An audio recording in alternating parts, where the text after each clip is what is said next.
Hello dear students, आज इस video में हम राजस्थान की जलवायु वाले टॉपिक को कंटिन्यू करेंगे। पिछले वीडियो में हमने जब ये टॉपिक स्टार्ट किया था राजस्थान की जलवायु का, तो उसमें हम राजस्थान की जलवायु की विशेषताएं और राजस्थान की जलवायु को प्रभावित करने वाले कारकों को डिस्कस कर चुके थे और कुछ जो इम्पोर्टेंट और फैक्ट्स थे राजस्थान की जलवायु से संबंधित इंट्रोडक्टरी जो पार्ट था उसको भी हम डिस्कस कर चुके थे। आज हम इस वीडियो में राजस्थान की जलवायु के आधार पर जो ऋतुएं हैं उनको डिस्कस करेंगे। तो देखिए, जलवायु के आधार पर राजस्थान की ऋतुओं की हम बात करें तो चार प्रमुख ऋतुएं हमें देखने को मिलती हैं। ग्रीष्म ऋतु, वर्षा ऋतु, शरद ऋतु और शीत ऋतु। यानी समर्स, विंटर्स, रेनफॉल वाला पीरियड और जो रिट्रीटिंग रेनफॉल वाला टाइम है वो। तो इन चार मुख्य ऋतुएं हैं हमारे राजस्थान में। संस्कृत भाषा में हम देखें तो बसंत, फागुन चैत्र वाला मौसम, ग्रीष्म ऋतु जो बैसाख और ज्येष्ठ में आता है, वर्षा ऋतु जो है आषाढ़ सावन में आती है, शरद ऋतु जो है वो भाद्रपद और अश्विन में आती है, और हेमंत ऋतु जो है वो कार्तिक और माघशीर्ष में आती है, और शिशिर जो है वो पौष और माघ में आती है। तो देखिए, जलवायु के आधार पर प्रेजेंट टाइम में हम चार भागों में विभक्त कर रहे हैं ऋतुओं को, लेकिन जो संस्कृत भाषा में ऋतुओं को 6 पार्ट्स में डिवाइड किया गया है। ये भी आपको नॉलेज होना चाहिए। बसंत ऋतु जो फागुन और चैत्र मास में आती है, ग्रीष्म ऋतु वैशाख और ज्येष्ठ मास में आती है, वर्षा ऋतु आषाढ़ और सावन मास में आती है, शरद ऋतु की हम बात करें तो भाद्रपद और अश्विन वाला जो मास है वो शरद ऋतु का मास होता है। हेमंत जो है, हेमंत कार्तिक और मार्गशीर्ष में आती है, और शिशिर जो है पौष और माघ वाले मास में आती है। तो ये क्लियर हो गया। तो चलिए हम शुरू करते हैं राजस्थान की ऋतुओं में। सबसे पहले हम लेते हैं ग्रीष्म ऋतु को, समर सीजन को। देखिए, ग्रीष्म ऋतु की जब हम बात करते हैं तो सबसे इम्पोर्टेंट पार्ट क्या है, इस टाइम में जो सूर्य जो है उत्तरायण हो जाता है, यानी कर्क रेखा की ओर हो जाता है, और इसी कारण मार्च में तापमान बढ़ना शुरू हो जाता है और साथ ही ग्रीष्म ऋतु प्रारंभ हो जाती है।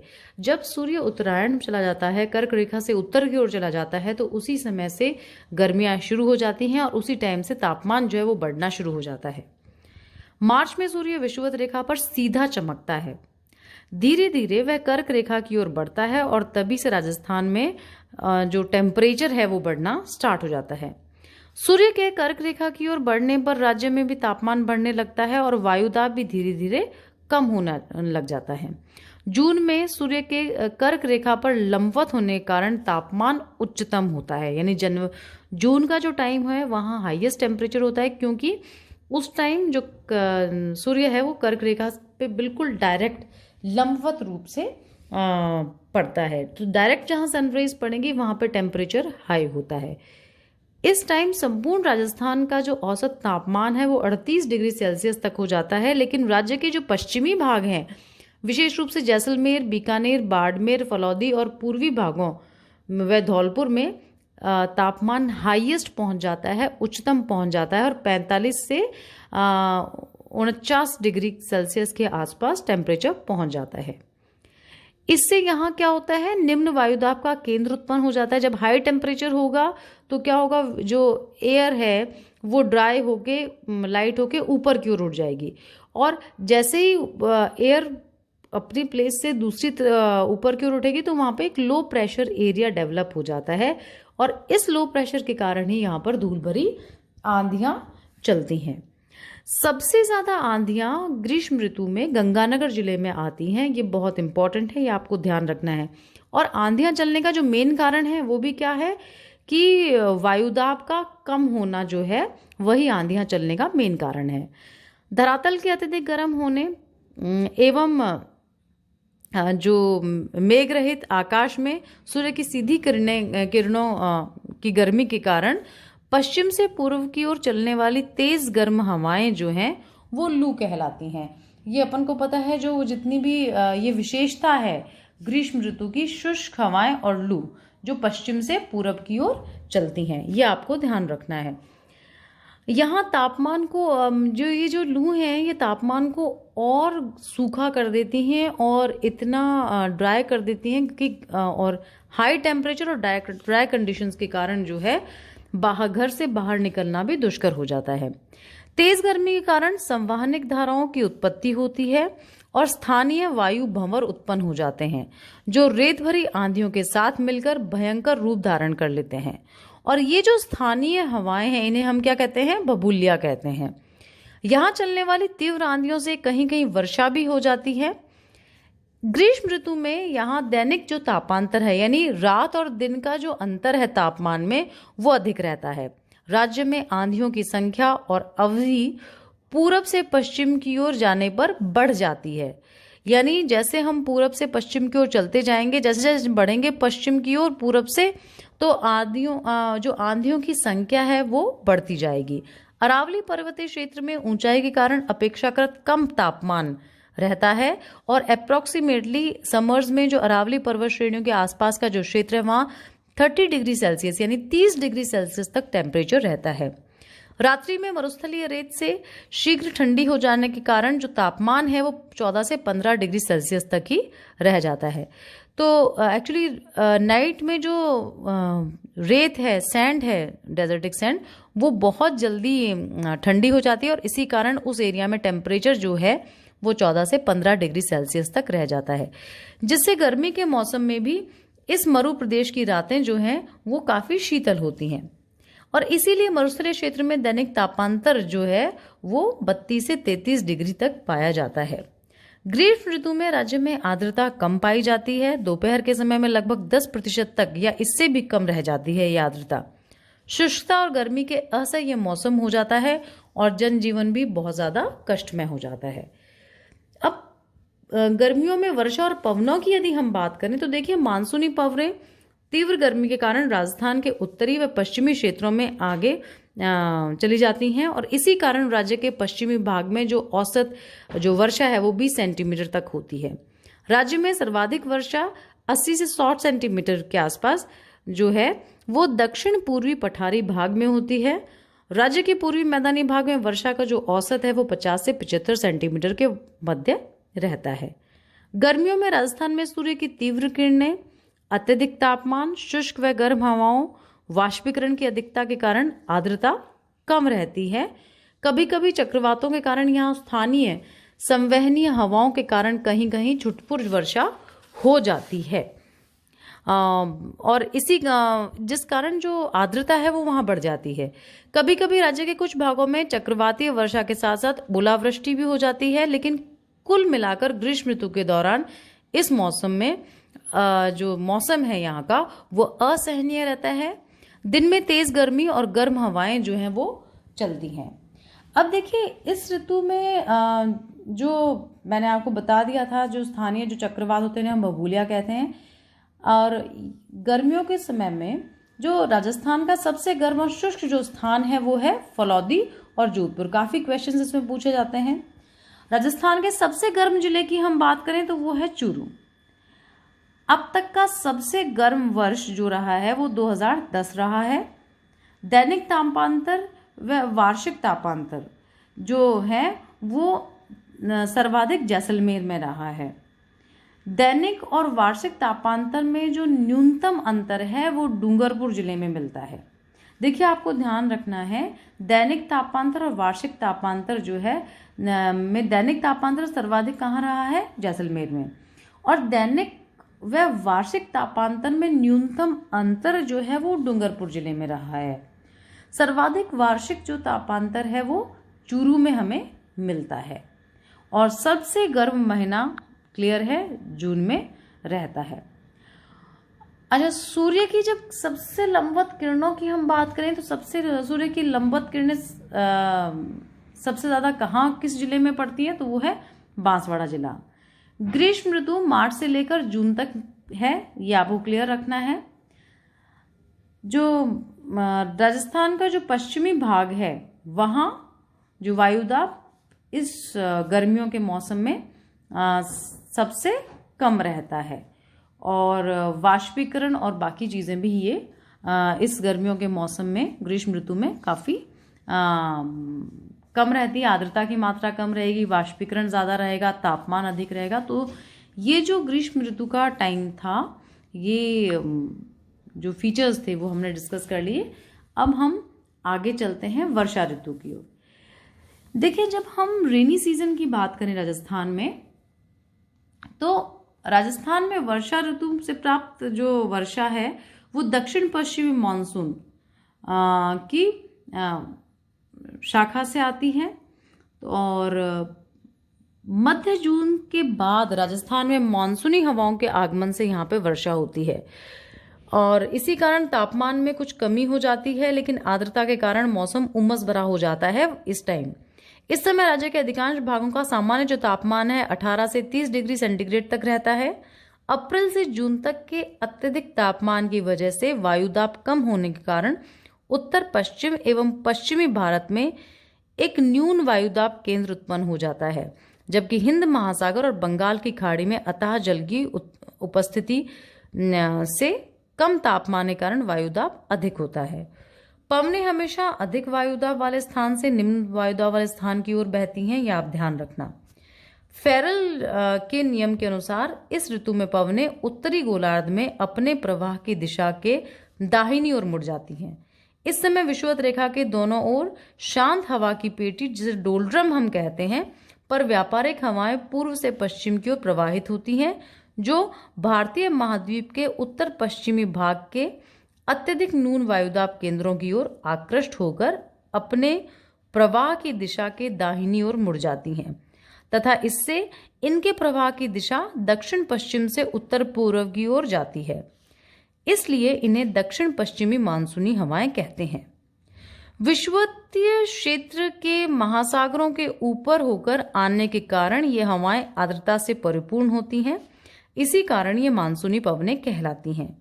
क्योंकि ये जल भरी हवाएं हर वर्ष वर्षा ऋतु में ही प्रवाहित होती हैं, अतः इन्हें दक्षिण पश्चिमी मानसून हवाएं कहते हैं, साउथ वेस्ट मानसून विंड्स कहते हैं।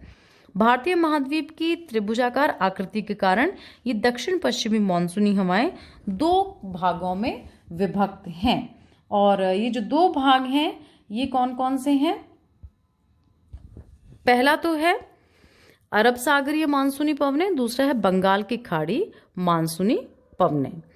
अब देखिए, ये दो भागों में विभक्त हैं, आपको क्लियर हो गया। बे ऑफ बंगाल मानसून विंड्स और अरब सागरीय मानसूनी विंड्स जो हैं। तो देखिए, दक्षिण पश्चिम मानसूनी पवनों की जो जब हम सपोज बे ऑफ बंगाल वाली बात करते हैं तो राज्य में लगभग अधिकांश वर्षा इन्हीं मानसूनी पवनों से होती है। जो बंगाल की खाड़ी की जो शाखा है मानसूनी पवनों की, उनसे होती है। यहाँ आने वाली बंगाल की खाड़ी की मानसून पवनें गंगा यमुना के संपूर्ण मैदान को पार कर यहाँ आती हैं, अतः यहाँ आते आते इनकी आर्द्रता बहुत कम हो जाती है और इस कारण राजस्थान में वर्षा की कमी रह जाती है। अरावली पर्वत होने के कारण ये राज्य के पूर्वी व दक्षिण पूर्वी भागों में ही वर्षा करती हैं और राज्य के उत्तर व पश्चिमी भाग में अरावली का वृष्टि छाया प्रदेश होने के कारण बहुत कम मात्रा में वर्षा कर पाती हैं। इन मानसूनी हवाओं को यहाँ पुरवाई या पुरवैया कहते हैं। दक्षिण पश्चिमी मानसून की जो दूसरी शाखा है अरब सागर की मानसूनी हवाएं, ये बेसिकली 3 भागों में विभक्त हैं। पहली शाखा केरल के मलाबार तट पर वर्षा करती है, दूसरी शाखा नर्मदा घाटी की तरफ प्रवाहित होकर महाराष्ट्र, मध्य प्रदेश व कर्नाटक के कुछ भागों में वर्षा करती है। तीसरा अरब सागरीय मानसून की जो तीसरी शाखा है वो कच्छ सौराष्ट्र में प्रवेश कर अरावली पहाड़ियों के समानांतर आगे बढ़ जाती है और हिमालय में धर्मशाला स्थान के आसपास हिमालय के पर्वतों से टकराकर वहां वर्षा करती है और हुई वापस लौट जाती है तथा लौटते हुए वर्षा करती हुई राजस्थान में आती है और अन्य राज्य के उत्तर जो हमारा राजस्थान राज्य है उसके उत्तर पश्चिमी भागों में थोड़ी वर्षा करती है।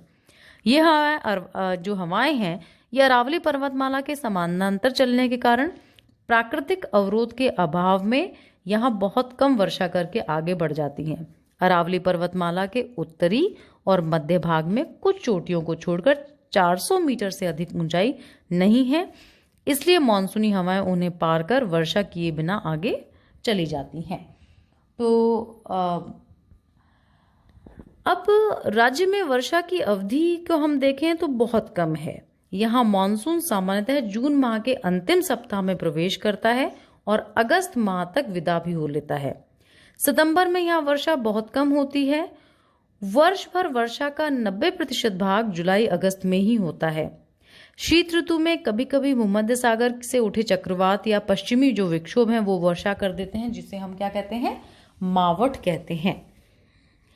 अब राजस्थान में वर्षा का जो सामान्य औसत है वो 57 से 58 सेंटीमीटर है, लेकिन ये सभी क्षेत्रों में समान नहीं है। कुछ क्षेत्रों में वर्षा 100 सेंटीमीटर से भी अधिक हो जाती है तो कुछ क्षेत्रों में 20 सेंटीमीटर से भी कम। वर्षा की असमानता के आधार पर हम राज्य को 3 भागों में बांटते हैं: अधिक वर्षा वाले क्षेत्र, मध्यम वर्षा वाले क्षेत्र, न्यून वर्षा वाले क्षेत्र और वर्षा के अभाव वाले क्षेत्र। मुख्यतः 4 भागों में हम बांटते हैं: अधिक वर्षा वाले क्षेत्र, मध्यम वर्षा वाले क्षेत्र, न्यून वर्षा वाले क्षेत्र और वर्षा के अभाव वाले क्षेत्र। अब देखिए, राजस्थान को अरावली पर्वतमाला जो है वो एक मुख्य जल विभाजक रेखा का काम करती है और ये 50 सेंटीमीटर समवर्षीय रेखा के आसपास है और इस समवर्षा रेखा के पश्चिमी भाग में वर्षा का अभाव हमें देखने को मिलता है और न्यूनतम सूखा, और यहाँ पे इस क्षेत्र में आर्द्रता की काफ़ी कमी पाई जाती है। इस पश्चिमी रेगिस्तानी भूभाग में वर्षा का जो औसत है 50 सेंटीमीटर से भी कम होता है, यानी लगभग 10 से 20 सेंटीमीटर तक रहता है। इसके विपरीत इस समवर्षा रेखा के पूर्वी भाग में अधिक आर्द्रता, अधिक वर्षा, कृषि की अपेक्षाकृत ठीक स्थिति और आबादी की गहनता भी हमें देखने को मिलती है। सिरोही का पहाड़ी भूभाग, दक्षिण पश्चिमी राजस्थान एवं दक्षिण पूर्वी पठारी भाग में वर्षा का जो औसत है वो 100 सेंटीमीटर से भी अधिक रहता है। वर्षा की मात्रा राज्य में उत्तर पूर्व से उत्तर पश्चिम एवं पूर्व से पश्चिम की ओर कम हो जाती है। पिछले कुछ वर्षों में राज्य में पश्चिमी भाग में भी वर्षा की मात्रा बढ़ी है और कभी कभी वहां बाढ़ के हालात भी बन जाते हैं, जबकि मेवाड़ के क्षेत्र में वर्षा की मात्रा अपेक्षाकृत कम होने लगती है। अब देखिए, ये जो वर्षा से संबंधित तथ्य हैं जो राजस्थान में हम देखते हैं कि बहुत कम वर्षा होती है, जबकि आप देखिए जो मौसिन राम है, मेघालय वाला क्षेत्र है, वहाँ बंगाल की खाड़ी वाला मानसून से काफ़ी वर्षा होती है। सबसे जो अधिक वर्षा वाला स्थान चेरापूंजी भी है।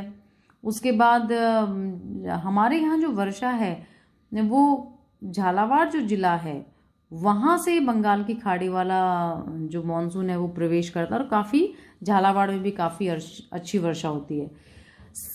सबसे अधिक वर्षा वाला जिला जो है वो झालावाड़ ही है। दूसरा सर्वाधिक जो वर्षा वाला जो जिला है उसे हम वो बांसवाड़ा है, और सबसे कम वर्षा वाला जो जिला है वो जैसलमेर है। लगभग 5 दिन के आसपास यहाँ पे वर्षा होती है। और न्यूनतम वर्षा वाले स्थान की हम बात करें तो वो फलौदी है। उसके बाद माउंट आबू में सबसे ज़्यादा वर्षा होती है 153 सेंटीमीटर। स्थान को देखो, जिला था वो झालावाड़ था, लेकिन जब हम बात करें स्थान की तो माउंट आबू में सर्वाधिक वर्षा होती है, सर्वाधिक वर्षा वाला स्थान है। अच्छा, और वो हम डिस्कस कर चुके हैं। 50 सेंटीमीटर की जो समवर्षा रेखा राज्य को 2 भागों में विभाजित करती है और इस रेखा के दक्षिण और पूर्व में वर्षा अधिक होती है और पश्चिम में नहीं होती। 25 सेंटीमीटर की जो वर्षा रेखा द्वारा पश्चिमी राजस्थान को 2 भागों में विभाजित किया जाता है, और वो है कौन कौन से भाग? शुष्क प्रदेश या अर्धशुष्क या राजस्थान बांगड़ प्रदेश। तो ये क्लियर हो गया। हमने 2 समवर्षा रेखा देखी है। 50 सेंटीमीटर की समवर्षा रेखा राजस्थान को 2 भागों में विभक्त करती है और 25 सेंटीमीटर की समवर्षा रेखा पश्चिमी राजस्थान को 2 भागों में बांटती है। एक तो शुष्क मरुस्थलीय प्रदेश और अर्धशुष्क मरुस्थलीय प्रदेश। तो ये था हमारा जो वर्षा ऋतु वाला सीजन था। अब तीसरे सीजन में हम चलते हैं जो है शरद ऋतु। इसे हम मॉनसून के प्रवर्तन का समय भी कहते हैं। देखिए, ये मॉनसून का लौटने का समय है शरद ऋतु वाला, और इस ऋतु में सबसे धीमी हवाएं चलती हैं। नवंबर का जो माह का सितंबर के लास्ट सितंबर और नवंबर का जो टाइम है। अच्छा, ये मॉनसून प्रवर्तन जो काल जो है वो अक्टूबर दिसंबर तक रहता है। तो बेसिकली जो तीसरा जो प्रकार की जो ऋतु है वो शरद ऋतु है, या इसे हम मॉनसून का प्रत्यावर्तन काल भी कहते हैं। देखिए 23 सितंबर को सूर्य विषुवत रेखा पर लंबवत होता है, जो इसके बाद दक्षिणायन होकर मकर रेखा की ओर खिसकने लगता है, जिससे उत्तरी गोलार्ध में तापमान कम होने लगता है और दक्षिणी गोलार्ध में तापमान बढ़ने लगता है। जब सूर्य दक्षिणायन होता है, मकर रेखा की ओर आता है, तो जो उत्तरी गोलार्ध है उसमें तापमान कम होने लग जाता है, दक्षिणी गोलार्ध में तापमान बढ़ने लगता है। ये आपको ध्यान रखना है। अक्टूबर से दिसंबर के प्रारंभ तक यह स्थिति रहती है। इस समय भारतीय महाद्वीप में मॉनसून का प्रत्यावर्तन का समय होता है, यानी रिट्रीटिंग मॉनसून होता है। इस समय सितंबर में सूर्य के दक्षिणायन होने के साथ ही वायुमंडलीय दशाओं में भी परिवर्तन हो जाता है। भारतीय उपमहाद्वीप के उत्तर पश्चिम में बना न्यून दाब क्षेत्र कमजोर हो जाता है, तापमान तुलनात्मक दृष्टि से कम होने लगता है। इसी समय हिंद महासागरीय क्षेत्र में न्यून वायुदाब केंद्र बन जाते हैं और इसके परिणाम स्वरूप मॉनसूनी हवाएं जो दक्षिण पश्चिम से उत्तर पूर्व की ओर चलती थी, अपनी दिशा परिवर्तन कर विपरीत दिशा अर्थात उत्तर पूर्व से दक्षिण पश्चिम की ओर बहती हैं। इसलिए इस काल को लौटते हुए मॉनसून का काल कहते हैं। और इसका जो समय है, मॉनसून लौटते हुए मॉनसून का प्रत्यावर्तन का जो समय है वो अक्टूबर से नवंबर माह के अंत तक है। ओके, अक्टूबर से नवंबर जो माह है, नवंबर माह के अंत तक इसमें रहता है। अब जो चौथी जो ऋतु है वो है शीत ऋतु। देखिए शीत ऋतु का काल अक्टूबर से प्रारंभ हो जाता है, परंतु मॉनसून के प्रत्यावर्तन के काल के बाद दिसंबर से ही वास्तविक रूप से शीत ऋतु प्रारंभ होती है। 22 दिसंबर को सूर्य दक्षिणी गोलार्ध में मकर रेखा पर लंबवत चमकने लगता है। फलस्वरूप उत्तरी गोलार्ध में तापमान में अत्यधिक कमी हो जाती है। राजस्थान के कुछ रेगिस्तानी क्षेत्रों में रात्रि का तापमान 0 या इससे भी कम हो जाता है और दिन के तापमान में भी कमी आ जाती है। कई बार तापमान के 0 या 0 से नीचे जाने पर फसलों पर पाला पड़ जाने से वे नष्ट हो जाती हैं। उत्तरी गोलार्ध में यह शीत ऋतु का समय होता है। राजस्थान में दिसंबर से फरवरी के अंत तक का काल वास्तविक शीत ऋतु का काल होता है। इस ऋतु में सबसे अधिक ठंड, न्यूनतम तापमान और शीत लहर का प्रकोप रहता है। इस ऋतु में उत्तरी एवं मध्य एशिया में सभी जगह तापमान बहुत कम होने से उच्च वायुदाब केंद्र विकसित हो जाते हैं और दूसरी ओर हिंद महासागर में निम्न वायुदाब केंद्र बन जाते हैं, जिसके कारण हवाएं उत्तर पश्चिम से दक्षिण पूर्व की ओर चलने लगती हैं। मध्य एशिया और भूमध्य सागरीय क्षेत्रों में आने वाली ये हवाएं अपने साथ कुछ आर्द्रता भी लाती हैं।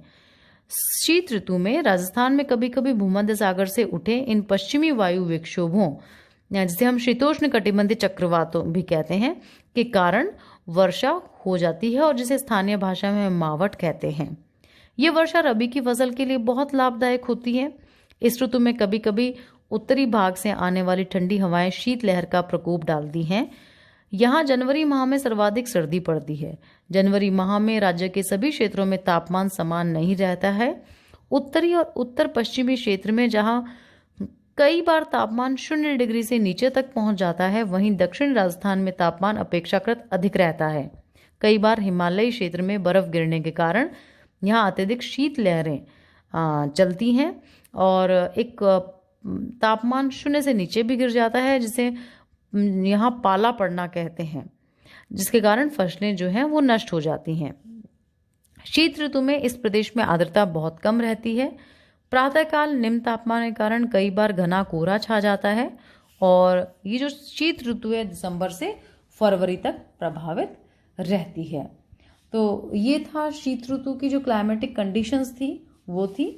अब देखिए कुछ और तथ्य हम शीत ऋतु से संबंधित बात करें तो सबसे ठंडा जो जिला है वो चूरू है और सबसे ठंडा स्थान जो है वो माउंट आबू है। दूसरा सबसे ठंडा स्थान उदयपुर में डबोक वाला जो एरिया है वो है। तो आप ये ध्यान रखिए, जब आपसे सबसे ठंडा जिला पूछें राजस्थान में तो चूरू बताएंगे, लेकिन सबसे ठंडा स्थान पूछे तो माउंट आबू बताएंगे। और दूसरा सबसे ठंडा स्थान माउंट आबू के बाद उदयपुर जिले के डबोक का आता है। राजस्थान में जो भारतीय मौसम विभाग की वेधशाला है वो जयपुर में स्थित है। और राजस्थान में संभावित वाष्पन और वाष्पोत्सर्जन जो है कि वार्षिक दर सबसे अधिक जैसलमेर में रहती है। और ये जो टाइम है अपना, जो शीत ऋतु वाला समय है, वो दिसंबर से रफली फरवरी तक का समय है। तो ये थी अपना जो सीजन्स थे उनकी बात। अब देखिए हम कुछ यहाँ की जो हवाओं की बात कर लेते हैं, जो विंड्स चलती हैं। देखिए राजस्थान में जून के महीने में हवाएं सबसे तेज व नवंबर के महीने में हवाएं सबसे हल्की चलती हैं, ये आपको ध्यान रखना है। राज्य में वायु की अधिकतम गति की हम बात करें तो 140 किलोमीटर प्रति घंटा अधिकतम गति यहाँ पे रहती है। ग्रीष्म ऋतु में गर्म तेज हवाएं और आंधियां चलती हैं, जो पश्चिमी राजस्थान की विशेषताएं हैं। आंधियों की हम बात करें तो कुछ इंपॉर्टेंट फैक्ट्स हम रिवाइज भी कर लेते हैं। राजस्थान में सर्वाधिक आंधियां अगर पूछा जाए कब चलती हैं तो मई जून में चलती हैं। राजस्थान में सर्वाधिक आंधियों वाला जिला गंगानगर है, यहाँ लगभग 27 दिन आंधी चलती है। राज्य में दूसरा सर्वाधिक आंधियों वाला जिला हनुमानगढ़ है, जहाँ 23 दिन आंधियां चलती हैं। राज्य में न्यूनतम आंधियों वाला जिला झालावाड़ है, जहाँ मात्र 3 दिन ही आंधी चलती है लगभग। तो न्यूनतम आंधियां कहाँ चलेंगी? झालावाड़ में चलेंगी। राज्य में दूसरा न्यूनतम आंधियों वाला जो जिला है वो कौन सा है? कोटा है। अब देखिए कुछ इसमें कई बार ये क्वेश्चंस पूछे जाते हैं हवाओं के नाम। तो देखिए उत्तर में जो हवाएं चलती हैं उत्तर में, तो उसे धरोड़, धराऊ, उत्तरार्ध कहते हैं। उत्तर पूर्व में जो चलते हैं सूर्या कहते हैं। पूर्व में पुरखा, पुरवाई, पुरवाई, अगुणी कहते हैं। दक्षिण पूर्व में चील कहते हैं। दक्षिण में जो हवाएं चलती हैं उन्हें लंकाऊ कहते हैं। दक्षिण पश्चिम की जो हवाएं हैं उन्हें समुद्री या समदरी कहते हैं। और पश्चिमी जो हवाएं हैं उसे पछुआ या आथुणी कहते हैं। उत्तर पश्चिम की जो हवाएं हैं उन्हें संजेरी कहते हैं। तो ये कई बार ये वाले जो क्वेश्चंस हैं